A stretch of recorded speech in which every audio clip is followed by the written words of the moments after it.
ಹಸಿರು ಗಿಡದ ತುಂಬ ಮೊಸರು. ಕೇಳಿಸ್ಕೊಳ್ಳಿ, ಹಸಿರು ಗಿಡದ ತುಂಬ ಮೊಸರು. ನಮಸ್ತೆ, ರೂಪಕಲಾ ಬ್ಲಾಗ್ಸ್ ಮತ್ತು ರೆಸಿಪಿಗೆ ಸ್ವಾಗತ. ಇವತ್ತು ನಾನು ಖಾರ ಪೊಂಗಲ್ ಮಾಡೋದು ಹೇಗೆ ಅಂತ ಹೇಳ್ಕೊಡ್ತೀನಿ.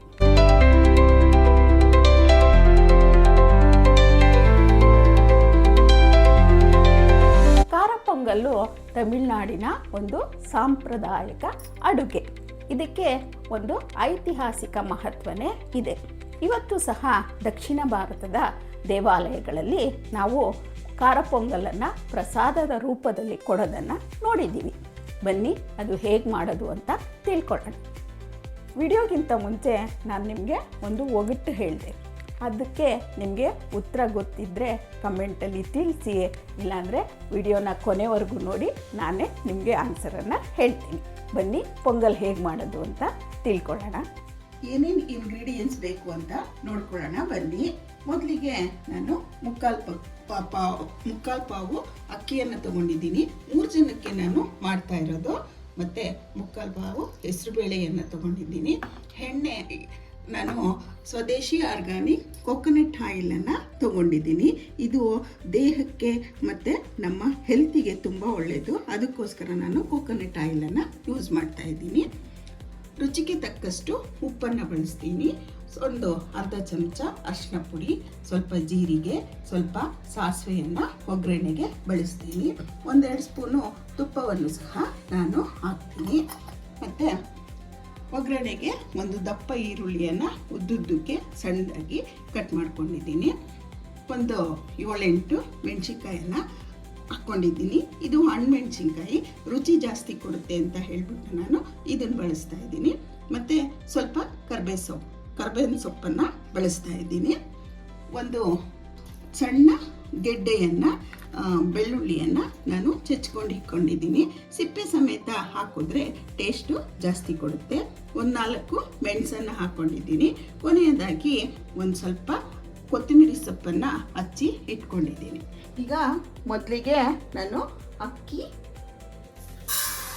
ಮತ್ತು ಹೆಸರುಬೇಳೆಯನ್ನು ಒಟ್ಟಿಗೆ ಬೆರೆಸ್ಬಿಟ್ಟು ಅದನ್ನು ನೀರಲ್ಲಿ 1-2 ಸಲ ತೊಳ್ಕೊಂಡು ಬರ್ತೀನಿ. ನೋಡಿ, 1-2-3 ಸಲ ನೀಟಾಗಿ ತೊಳ್ಕೊಂಡು ಬಂದಿದ್ದೀನಿ. ಅದಕ್ಕೆ ನಾನು 3 ಲೋಟ ನೀರನ್ನು ಸೇರಿಸ್ತೀನಿ. ನೋಡಿ, ಯಾಕೋ ಕಮ್ಮಿ ಅನಿಸ್ತಾ ಇದೆ. ಇನ್ನೊಂದು ಲೋಟನ ನೀರನ್ನು ನಾನು ಸೇರಿಸ್ತೀನಿ. ಇದು ಸ್ವಲ್ಪ ತೆಳ್ಳಗೆ ಮಾಡಬೇಕು ಪೊಂಗಲ್ಲು. ಅದಕ್ಕೆ ನೀರನ್ನು ಸ್ವಲ್ಪ ನೋಡಿಕೊಂಡು ನಾವು ಸೇರಿಸ್ಬೋದು. ನೋಡಿ, ಸೇರಿಸಿದ್ದೀನಿ 4 ಲೋಟ. ಇದಕ್ಕೆ ಒಂದು ಸ್ವಲ್ಪ ಉಪ್ಪನ್ನು ಸೇರಿಸ್ತೀನಿ. ನೋಡ್ಕೊಂಡು ಉಪ್ಪನ್ನು ಹಾಕಬೇಕು. ಈಗ ಸ್ವಲ್ಪ ಹಾಕಿರ್ತೀನಿ, ಆಮೇಲೆ ಒಗ್ಗರಣೆ ಹಾಕಿದಾಗ ಇನ್ನೂ ಸ್ವಲ್ಪ ಹಾಕ್ತೀನಿ. ಸ್ಟವನ್ನು ಹಚ್ತೀನಿ.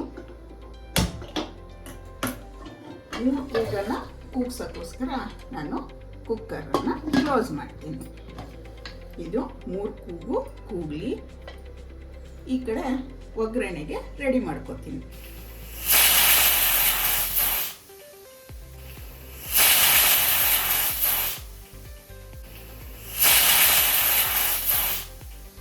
ನಾನಿದಕ್ಕೆ ಕೊಕೊನಟ್ ಆಯಿಲನ್ನು ಸೇರಿಸ್ತಾ ಇದ್ದೀನಿ.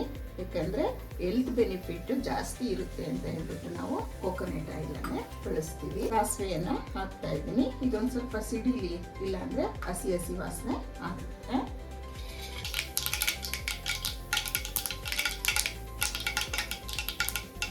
ಸಾಸಿವೆ ಸಿಡಿತು. ನಾನೀಗ ಬೆಳ್ಳುಳ್ಳಿಯನ್ನು ಹಾಕ್ತಾ ಇದ್ದೀನಿ.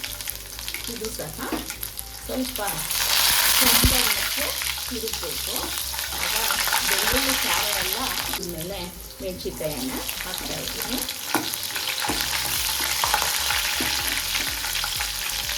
ಮತ್ತು ಕರ್ಬೇವಿನ ಸೊಪ್ಪು,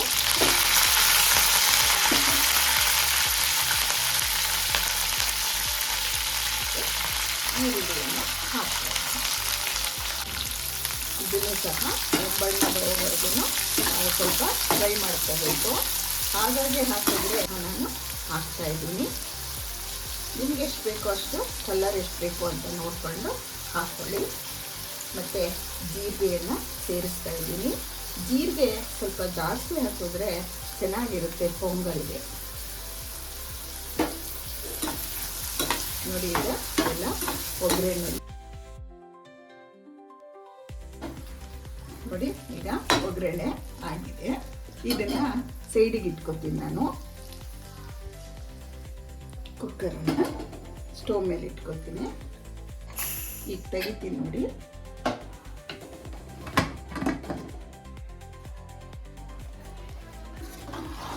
ನಮಗೆ ಯಾವ ರೀತಿ ಬೇಕೋ ಆ ರೀತಿ ಬೆಂದಿದೆ. ನೀರು ಸಹ ಕರೆಕ್ಟಾಗಿದೆ. ಈಗ ಸ್ಟವನ್ನು ಹಚ್ತೀನಿ.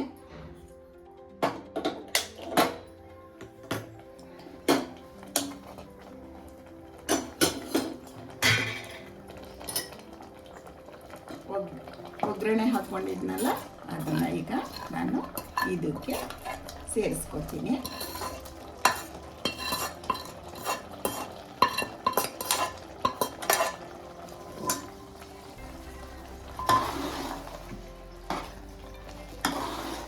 ನೋಡಿ ನಮ್ಮ ಪೊಂಗಲ್ ಈಗ ರೆಡಿ ಆಗ್ತಾ ಇದೆ. ಇನ್ನೆರಡು ನಿಮಿಷ ಆದರೆ ನಮ್ಮ ಪೊಂಗಲ್ಲು ರೆಡಿ ಆಗಿಬಿಡುತ್ತೆ. ಇದಕ್ಕೆ ನೀವು ಬೇಕಾದರೆ ಗೋಡಂಬಿ ಸಹ ಸೇರಿಸ್ಕೋಬೋದು. ತುಪ್ಪನ ಸೇರಿಸ್ತಾ ಇದ್ದೀನಿ. ನಿಮ್ಗೆ ಎಷ್ಟು ಬೇಕೋ ಅಷ್ಟು ತುಪ್ಪನ ಸೇರಿಸ್ಕೊಳ್ಳಿ. ಘಮ ಆಗ್ತಾ ಇದೆ ನಮ್ಮ ಪೊಂಗಲ್ಲು. ನೋಡಿ ಕಲ್ಲರೂ ಸಹ ಯಾವ ರೀತಿ ಇದೆ. ಒಂದೇ ಎರಡು ಕುದಿ ಬಂದರೆ ಸಾಕು. ನೋಡಿ ಕುದೀತಾ ಇದೆ. ಈಗ ನಾನು ಕೊತ್ತಂಬರಿ ಸೊಪ್ಪನ್ನು ಹಾಕ್ತಾ ಇದ್ದೀನಿ.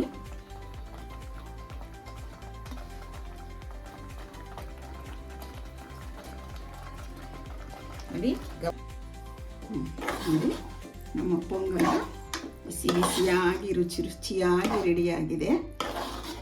ಈಗ ನಾನು ತಟ್ಟೆಗೆ ಸರ್ವ್ ಮಾಡ್ಕೊತೀನಿ. ಘಮ ಅಂತ ಇದೆ. ಬೆಳ್ಳುಳ್ಳಿ, ಮೆಣಸಿನ್ಕಾಯಿ ಎಲ್ಲನೂ ಸಹ ತುಂಬ ಸೊಗಸಾಗಿ ಕಾಣಿಸ್ತಾ ಇದೆ. ಟೇಸ್ಟು ಸಹ ಸೊಗಸಾಗಿ ಇರುತ್ತೆ. ಇದಕ್ಕೆ ಬೇಕು ಅಂದರೆ ಇನ್ನೊಂದು ಸ್ವಲ್ಪ ನೀವು ತುಪ್ಪನ ಹಾಕ್ಕೊಳ್ಳಿ. ಈಗ ನಾನು ಟೇಸ್ಟ್